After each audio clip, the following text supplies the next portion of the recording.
దీపావళి రోజున లక్ష్మీ పూజ. ఉమ్, లక్ష్మీదేవి పాల సముద్రంలో నుంచి పుట్టింది కాబట్టి ఉమ్, మేము ఆ రోజున అమ్మవారిని మా ఇంటి దేవతగా ఆహ్వానించుకుంటాం.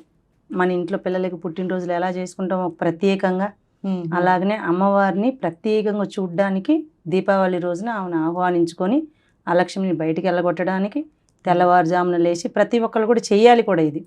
ప్రతి ఒక్కళ్ళు కూడా తెల్లవారుజామున లేచి మంచిగా నలుగుపిండి స్నానాలు చేసుకొని, తర్వాత పెళ్ళైన స్త్రీలు అయితే పసుపు స్నానాలు చేసుకొని మన ఒంట్లో ఉన్న అలక్ష్మిని ముందు బయటికి వెళ్ళగొట్టాలి. అలక్ష్మి ఏంటంటే బద్ధకం.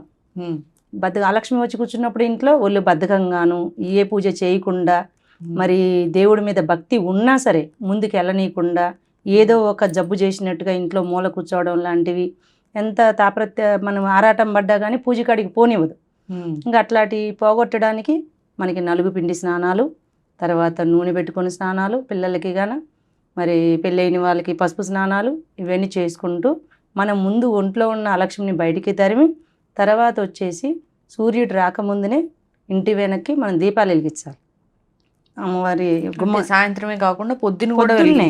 కూడా వెలిగించాలి. పొద్దున కూడా వెలిగించాలి. ఉమ్, తెల్లవారుజామున అసలు సూర్యుడు రాకముందునే ఉమ్.